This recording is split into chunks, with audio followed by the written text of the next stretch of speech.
في جراج بيته تشارلي واقف بيصلح الطيارة اللي مراته سارة جابتها له في عيد ميلاده. سارة تقاطعه وتقول له إنها مسافرة لندن في مؤتمر شغل، وتسأله للمرة المليون يروح معاها، بس تشارلي زي كل مرة بيرفض بحجة إنه غرقان في الشغل.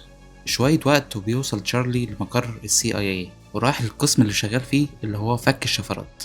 بيعدي من كل أجهزة التفتيش اللي هو أصلا اخترعها. فجأة توصله رسالة من شخص غامض اسمه إنكوايلاين، وده شخص بيبيع له معلومات سرية بقاله سنين، بس المرة دي بيحذره إن المعلومات ممكن تورط CIA في مصيبة. تشارلي بيفتح الملفات الغامضة وبيحاول يفك الشفرة، بس حتى العبقري اللي زيه بيفشل.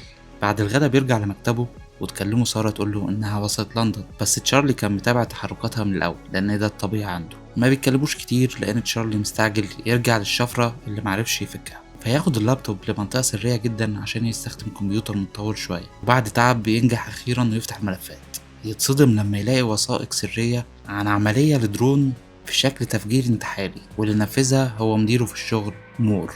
الموضوع ده تسبب في مقتل 150 شخص، منهم قوات خاصة فرنسية ودنماركية. تشارلي بيرجع البيت وبيحاول يكلم سارة بس ما بتردش، فيبعت لها فويس يقول لها بطمنيني عليك. تاني يوم يروح المكتب ويتفاجئ بوجود مور مستنيه عشان ياخده لمديرة CIA الجديدة اللي اسمها أوبراين، اللي تقول له إن في هجوم إرهابي حصل في لندن وفي الفندق اللي قاعدة فيه سارة، وهي من ضمن الضحايا اللي ماتوا. تشارلي هنا بيرفض يصدق الخبر ويصمم يكلم مراته، وهنا مور بيفتح له التلفزيون ويوريه لقطات الحادث اللي حصل. يرجع تشارلي البيت يلاقي صحفيين كتير واقفين قدام بيته، وصاحبه يساعده يدخل من غير ما حد يشوفه. الصبح يروح تشارلي لمور والأخ اللي قاعد اسمه كالب ويزعق في وشهم لأنه مستحيل يصدق إن الإرهابيين قدروا يدخلوا الفندق وسط آلاف الكاميرات وفي عز الزحمة. مور يهديه ويقول له بنحقق في الموضوع، بس كالب بيقرر يبعت تشارلي البيت يرتاح شوية بدل ما يدور وراهم ويجيب لهم وجع دماغ. اليوم اللي بعده يروح تشارلي عشان يستلم جثمان سارة وحاجاتها من المطار. في البيت بيفتح الشنطة يلاقي الهدية اللي سارة كان جايبها له، فينهار ويعيط. وبعدها من كتر الزهق تشارلي يرجع الشغل ويقرر يخترق كاميرات الفندق عشان يفهم ايه اللي حصل في الحادثة دي، ويكتشف ان المجرمين دول محترفين جدا ومسحوا كل بصماتهم. بس على مين؟ عرف يوصل لهم وبلغ مديره باسمائهم، بس اتفاجئ برد فعلهم البارد، فيفهم هنا ان هم كانوا عارفين اصلا، ويقرروا يبعتوا له الدكتور النفسي لانهم شايفينه هيتجنن. تشارلي مش بيسكت، وتاني يوم يخبي شريحة في كارنيه الشغل بتاعه ويدخل من غير ما أجهزة التفتيش تكشفه. يطبع كل الملفات السرية ويستخدم شريحة ممغنطة ينسخ بيها الملفات. اليوم اللي بعده يروح تشارلي يواجه المديرين بكل الفضايح اللي عملها مور، يهددهم ان عامل حاجة اسمها مفتاح الرجل الميت، لو ما دخلش كود كل 5 ساعات هتتسرب الفضايح دي كلها للصحافة العالمية. تشارلي بيطلب منهم تدريب CIA كامل وجوازات سفر مزيفة وفلوس وكمان سلاح عشان يجيب حق سارة. يمشي تشارلي في المكتب. مور بيقول ان موضوع مفتاح الرجل الميت ده اكيد تمثيلية، بس كالب بيقول ما ينفعش نغامر، لو طلع تمثيلية فعلا ممكن نخلص عليه في التدريب كأنه حادث عرض. بعدين يبدأوا يحققوا ازاي تشارلي نسخ الملفات، وواحد يقترح ان هو استخدم جهاز اسمه سكيمر، بس ده ما ينفعش على أجهزة المكتب إلا لو استخدمه على طبعه. يراجعوا الكاميرات يلاقوا تشارلي فعلا اشترى في شريط مغناطيسي اللي قلنا عليه شريط الممغنط في الاول، بس مش فاهمين دخل وطلع بيه ازاي. يفتشوا بيته يكتشفوا انه راح بار مرتين، فيروحوا هناك ويفتشوا المكان يلاقوا CD يشغلوه يطلع صوت تشويش، يعرفوا انه مخبي فيه حاجه. في الوقت ده تشارلي بيكون رايح مركز تدريب CIA، وهنا يستقبله هندرسون وبيروحوا ساحه الرمايه، بس للاسف تشارلي تعبان جدا في الموضوع ده، بس لما بيجي يصنع قنبله بيخلصها بسرعه جدا ويبهرهم. الخطوة الجاية لازم يتعلم هويته الجديدة، وهنا هندرسون بيفضل يزعق فيه ويرميه في الأرض علشان يحفظ البيانات تحت الضغط، وبعد كده يعمل له جوازات السفر المزيفة. في ليلة هندرسون بيدخل أوضته ويقول له أنت مش قاتل يا تشارلي، لكن تشارلي يرد ويقول له عاوز أجيب حق سارة. يطلع مسدسه ويديه لتشارلي، إيده تفضل تتهز وفي الآخر ينزل المسدس. في المكتب يقعدوا ساعات يفكوا تشفير CD اللي لقوها، وفي الآخر يكتشفوا إن تشارلي كان بيهزر في موضوع مفتاح الرجل الميت ده. يبعتوا بسرعة يبلغوا مور، مش واخدين بالهم ان تشارلي حاطط جهاز تصنت في الملفات. مور يتصل بهندرسون بسرعة عشان يقبض على تشارلي، بس يكتشف ان تشارلي سبقهم وهرب.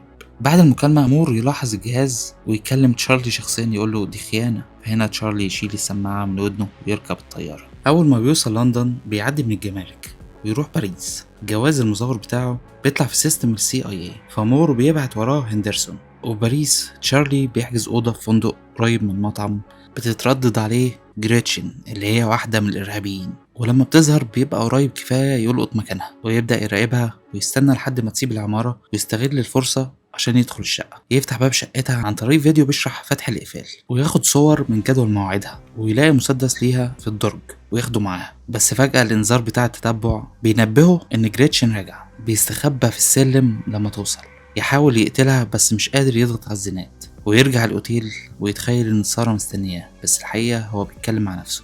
يراجع الصور ويكتشف إن جريتشن بتروح المستشفى كتير، وهنا يهكر سجلها الطبي ويكتشف إن عندها حساسية. تاني يوم يشتري ورد كتير جدا ويراقبها لحد ما تدخل المستشفى. تشارلي بيتنكر في زي دكتور ويدخل أوضة الأشعة ويحبسها جوه الجهاز، ويبدأ يرش عليها حبوب لقاح. الدكتور والممرضة يسمعوا دوشة بس الباب مقفول. جريتشن تبدأ تتخنق، وتشارلي يقول لها هساعدك لو قلتيلي زميلها في الجريمة اللي اسمه هورست فين، بس الحساسية مخليها مش قادرة تتكلم. فيفتح الجهاز، تقوم تديله بوكس جامد وتبدأ خناقة تقلب أوضة الأشعة فوق تحت، وتحاول تهرب وهو بيطلع مسدس وتفتح الباب وتجري، وتشارلي يجري وراها، وقبل ما يلحق يضربها عربية تخبطها وهي بتعدي الشارع. هنا تشارلي يتصدم ويقرب منها ياخد موبايلها ويجري ويرمي البالطو في الزبالة. يرجع الفندق يغسل وشه ويجهز شنطته. في نفس الليلة يروح محطة الأتوبيس ويشتري تذكرة لمارسيليا. CIA يوصلهم خبر إن جريتشن ماتت، وأوبراين تواجه مور اللي يقول لها شكلها ماتت على إيد حد مننا. تشارلي بيروح بار يشرب عشان ينسى اللي حصل، وفجأة يشوف هندرسون داخل عليه فيتوتر ويجري وسط الناس لحد ما يستخبى في بار تاني. هندرسون بيجري وراه بيلحقه، وتشارلي بيستخبى في حمام بس مفيش شباك فيضطر يخرج ويوريله تايمر على الموبايل بتاعه ويجري، وفجأة الحمام بيتفجر وهنا تشارلي يختفي. تاني يوم تشارلي بيتواصل مع إنكوايلين اللي كلمه في الأول ويطلع على تركيا بطيارة شحن. في اسطنبول بيروح مطعم ويبعت له رسالة، يقابل إنكوايلين وتطلع واحدة بتقول له إن هي عارفة اللي حصل مع مراته، وتخليه يخبي هدومه في شنطة ويعمل إن هو بيشتري. وبعد شوية تقابله في جراج وتوصله بيتها. في الطريق بتحكي له إن هي بقت هاكر من 6 سنين بعد ما جوزها مات، وكان شغال مع الروس وكان هو إنكوايلين الأصلي. توصل بيتها وتقول له ده أكتر مكان قعدت فيه من غير ما أهرب، ولو الروس وصلوا لي هضرب نفسي بالنار. وهنا يبدأوا يحللوا المجرمين. هورست هو اللي بيشغل المرتزقة لمور، ولورنس ده تاجر سلاح. أما ميشكا الرابع بتاعهم فمسافر كتير وبيحب يصور كل حاجة وينزلها اونلاين. هنا يركزوا في الصور ويلاقوا بنت معاه ويعرفوا ان هي في اسبانيا. تاني يوم كالب بيبلغ فريقه يراقبوا المجرمين كويس عشان يوصلوا لتشارلي. وبراين تقابل مور وتطلب منه يبطل يشتغل عمليات سرية من غير ما يبلغها. مور يرد عليها ان هو سمع نفس الكلام ده من اللي قبلها، وقال لها برضو انا في صفك. وبراين تطلع على العربية وسكرتيرها يوريها صورة لهندرسون في اسبانيا، فيتأكدوا ان مور هو اللي بعته. هنا تقرر تبعت وراه حد تبعها. في الوقت ده تشارلي وإنكولين يحددوا مكان ميشكا عن طريق كاميرات الفندق. تشارلي بيسافر مدريد ويحجز في نفس الفندق اللي فيه ميشكا. يعرف ان ميشكا بيحب يعوم في حمام سباحة بيعدي بين برجين فوق السطح. هندرسون في نفس الوقت ماشي ورا تشارلي عاوز يعرف مكانه فين. تشارلي بيبدأ يبني جهاز يساعده في قتل ميشكا وبيخبيه في الفندق، وبيراقب ميشكا لحد ما يروح البار من غير ما ياخد باله ان هندرسون موجود في اللوبي بتاع الفندق. تشارلي يشوف راجل شكله مريب يفتكر شافه فين قبل كده فيفهم انه متراقب، ويبلغ إنكولين في السماعة هي تدور على صورته وتأكد له انه عميل في CIA. تشوف كمان هندرسون بالكاميرا وتقول له اهرب فورا، بس تشارلي مصمم على تنفيذ الخط. بيروح لميشكا في حمام السباحة ويواجهه ويقول له قول لي فين هورست وايه اللي هغرقك. ميشكا طبعا بيضحك ويفكره بيهزر وبيحاول يهرب. فيبدأ تشارلي هنا يفجر الإزاز، وميشكا بيحاول يهرب بسرعة بس الإزاز بيتكسر فعلا وميشكا بيقع يموت والمية بتغرق الشارع. إنكوايلين بتحذر تشارلي إن هندرسون والعميل التاني جايين فتديه تعليمات الهروب وتبدأ المطاردة. هندرسون بيجري ورا تشارلي وقرب منه جدا وكان هيقبض عليه، بس هنا تحصل مفاجأة إن العميل التاني ده بيهجم على هندرسون ويبدأوا يتخانقوا. العميل هنا بيطلع مسدس ويضرب هندرسون بس هندرسون يخطف منه ويضربه. تشارلي يدخل يشوفهم ويفكر يساعد لكن إنكوايلين بتقول له اجري يا ابني اجري يا ابني بقى. تاني يوم أوبراين بتجيب مور المكتب وتسأله عن تشارلي. يرد عليها يقول لها إن هو أخد أجازة حزن تسيبه يروح، بس في نفس الوقت وصلها فيديو من الفندق. كالب وفريقه بيروحوا يشوفوا نفس الفيديو ويلاحظوا إن تشارلي مش لوحده. وهنا بيراجعوا الشات المشفر بتاعه ويلاقوا محادثات مع إنكوايلين.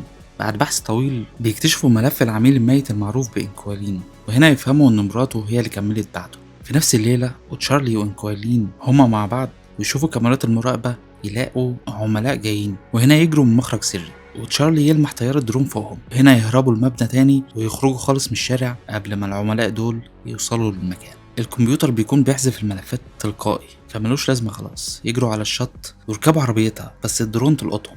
وهنا تحصل مطاردة وناس تلحقهم بمركبة كمان، وبعد مطاردة طويلة بيضربوا العربية وإنكوايلين تتصاب إصابة خطيرة. تشارلي يغير مكانها ويمسك الدركسيون ويكمل الهروب لحد ما يقدر يهرب منهم، يسيب العربية في جراج ويودع إنكوايلين. تشارلي تاني يوم بيتصل بلورنس ويعمل نفسه تاجر سلاح عشان يظبط ميعاد معاه، يشتري أجهزة إلكترونية ويسافر رومانيا في مبنى مهجور يسجل وشه وهو بيتكلم، ويهكر كاميرات في برلين علشان يضحك على CIA ويخليهم يفتكروا إن هو هناك. أول ما لورنس بيوصل يلاقي تليفون بيرن على كرسي، تشارلي يكلمه ويقوله يفتح صندوق جنبه، يلاقي فيه قنابل، يقوله لو اتحركت هتتفجر. لورنس بيلاقي صورة سارة في الصندوق ويبدأ يفهم. تشارلي يظهر من وراه يقوله هورست فين. هنا يقوله ان هورست شغال في روسيا بس بتوصله رسائل منه عن طريق رموز سرية، كل الارقام والاسامي موجودة على تليفونه، ويرميه لتشارلي. تشارلي ياخد الموبايل ويمشي ويسيب القنابل تتفجر ويخلص على لورنس. هنا CIA بيعرفوا بموته ويفهموا ان هم اتخدعوا بفيديوهات مزيفة. بعد كده نروح على فندق روسي، تشارلي بيتخيل سارة معاه ويفتح الهدية اللي كانت جايبها له، يطلع لغز حله بيطلع رسالة حب. الصبح بيروح المينا ويشوف عربية مشبوهة، يبعت الكود لرجالة هورست، يراقب واحد منهم وهو بيبص على موبايله ويتأكد ان هما فعلا، وبيتابع الراجل ده وياخد صور للمركب بتاعه. يرجع الفندق ويعمل بحث عن المركب ورقمه ويعرف هو تابع لأي يخت. يدرس كمان الطرق اللي هورست ممكن يستخدمها. الصبح يقرب من المركب لكن حد يخبطه من وراه، يصحى يلاقي نفسه جوه اليخت.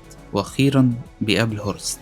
هورست يقول له انا لاحظت انك قتلت الناس التانية بطرق غير مباشرة، شكلك مش بتعرف تقتل في وش الناس. يديله مسدس ويقول له وريني شطارتك، وتشارلي فعلا ما يقدرش يقتله وينزل المسدس. فجأة اليخت يبدأ يلف ويروح في اتجاه تاني.